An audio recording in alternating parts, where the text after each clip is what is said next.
And let me give you a little behind the scenes. You guys like a little behind the scenes? So obviously, Tim Canova has been talking about the race. Him and Debbie Wasserman Schultz. He only got. He says he's ready.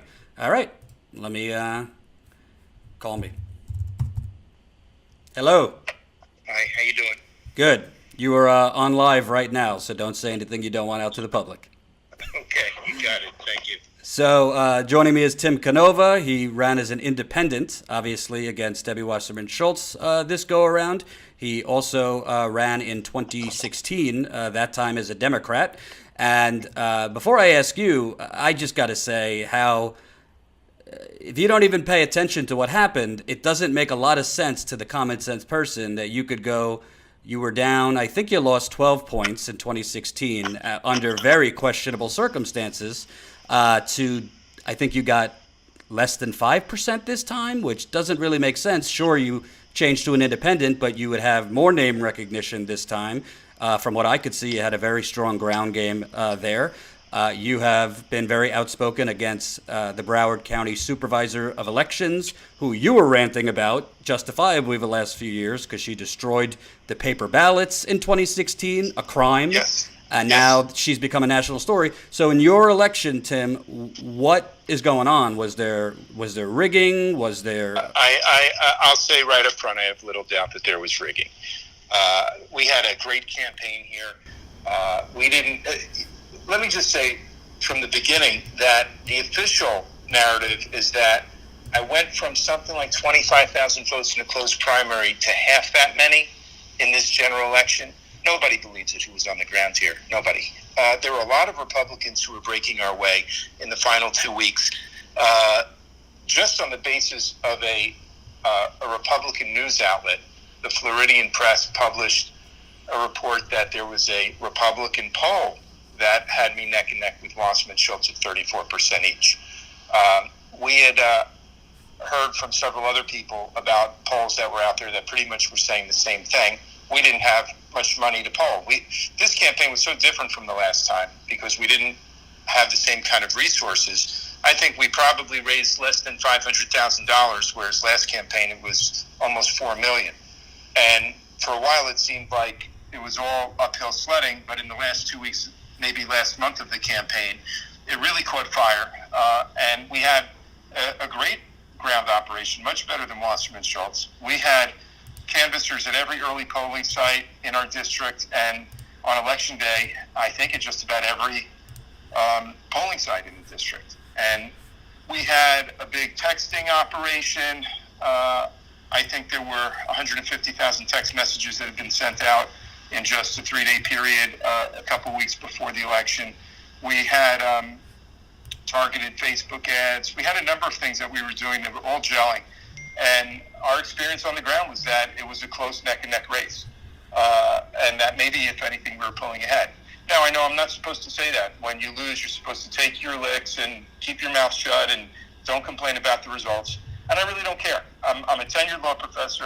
I have no plans to run for office again, especially as long as there are electronic voting machines. I've turned my life upside down for 2 races that both have the feel of having been manipulated at the end and perhaps stolen.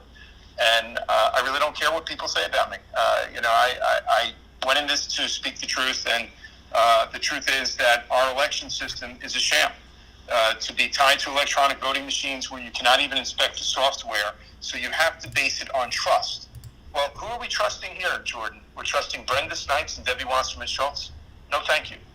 I think it's a big waste of time for progressives to run for office in this country in any jurisdiction that has electronic voting machines with any kind of history of being tampered with.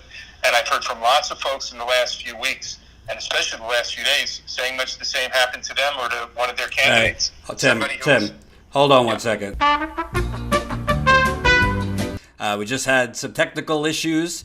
Very interesting that we had these technical issues when I get Tim Canova. An interview, all of a sudden YouTube doesn't work. Isn't that interesting, folks? Hello. Sorry about that, Tim. We're good now. Okay, so do we start from the beginning or what? Well, you were saying basically that you think there was rigging that went on because obviously it wouldn't make sense. It wouldn't make sense that you did perform pretty well in 2016. Obviously, there's known paper ballot destruction that went on, which is against the law. And then all of a sudden, you only get 5 percentage points. Where we left off is you were saying, most people say lose gracefully, this and that, but you're choosing to speak out because to you, the election is a sham. Well, I think our entire election system is pretty flawed, and people who want to pretend otherwise are really deluded. There's a lot of name calling here. If you try to question the integrity of an election, they'll call you a conspiracy theorist or some nonsense like that. There's a reason that every European democracy and Canada and other countries have banned electronic voting machines. They're very easy to manipulate the software and get away with it. So there's that problem. Then in our election here, we saw a video that shows a break in the chain of custody of the paper ballots. And then finally, you've got Brenda Snipes herself as the supervisor. And, forgive me for not trusting the woman. She destroyed the paper ballots for my 2016 primary while my lawsuit was pending against her. And it was a very active lawsuit. We had served her with discovery requests 3 days before she ordered the destruction of the ballots.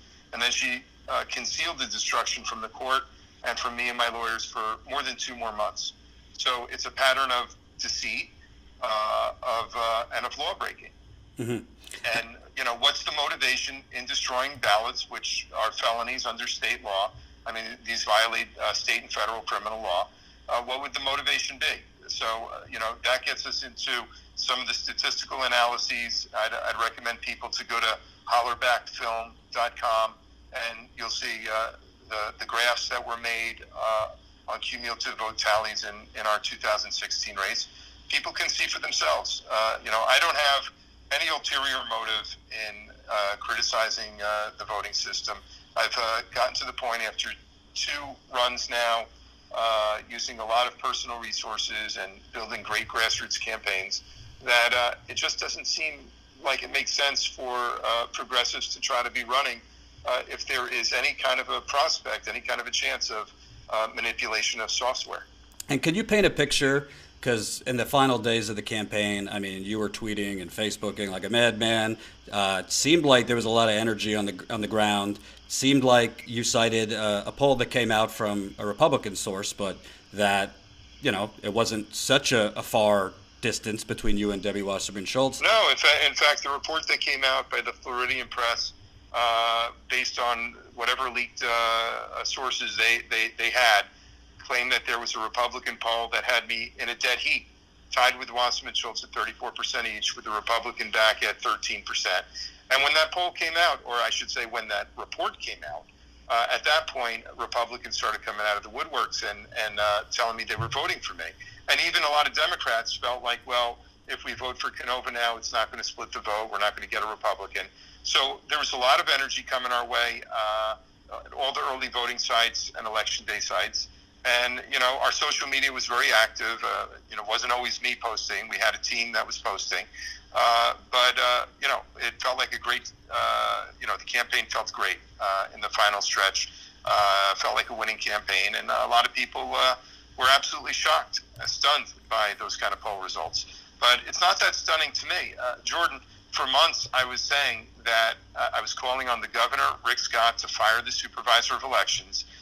What she did were firing offenses. I was calling for a criminal investigation, and none of that was forthcoming. It got back to me through my lawyer, who was well connected to Republican circles, that the Republicans were not interested in pursuing the ballot destruction case against the supervisor because they had the same donors that Debbie Wasserman Schultz does. So the establishment closes ranks and pulls together. And at the time, I remember saying that if Governor Scott did not remove the supervisor, he was doing it at his own peril to have her as the supervisor in the general election. And then how prophetic was that? And then secondly, I was saying that I wouldn't get a fair shake, that they would rig this election against me. So, there are a lot of unanswered questions. There are a lot of researchers who are doing research. And, we'll see where it all goes. And As far as what you think might have happened, do you think that there might have been stuff with the voting machines? Do you think there might have been stuff with paper ballot destruction? What are your fears? Obviously, Brenda Snipes, who, by the way, was just photographed very non-neutrally, shall we say, with Debbie Wasserman Schultz at the end of October. Obviously, we know they destroyed the ballots in 2016. What is your sense of what happened here? Well, yes, Wasserman Schultz was photographed a week before the election campaigning openly with Brenda Snipes. Chris Hedges, I think it was, who said that the corruption has gotten so bad now that they do it right out in the open, that they don't really care. They know that they'll get away with it. I'll say that when none of the criminal law enforcement agencies decided to investigate the ballot destruction, to me, that was a chilling moment. It wasn't just politics. We're talking about the Florida Department of Law Enforcement, the Florida Attorney General, and the U.S. Attorney's Office. And to me, it was reminiscent of the Obama Justice Department refusing to bring any charges against any of the bankers that had collapsed the economy in 2008. So what does it say about the rule of law when, for average folks, if you step out of line, there could be, you might be facing a tough criminal justice system. But if you're wealthy or politically connected, apparently destroying ballots it's okay. It can be forgiven. It can be people look the other way. And then, economists refer to moral hazards. When bad behavior is not punished, it creates incentives to repeat that bad behavior. Well, what's the moral hazard of destroying ballots and getting away with it so blatantly? I suppose it emboldens people to campaign together. The supervisor of elections with her crony, Debbie Wasserman Schultz, and who knows what other wrongdoing it encouraged for this general election. I have trouble believing in the results. I don't believe in it. And most people I know who are on the ground here, Republicans or Democrats, who are at the early voting sites campaigning, they also think it's just a big joke.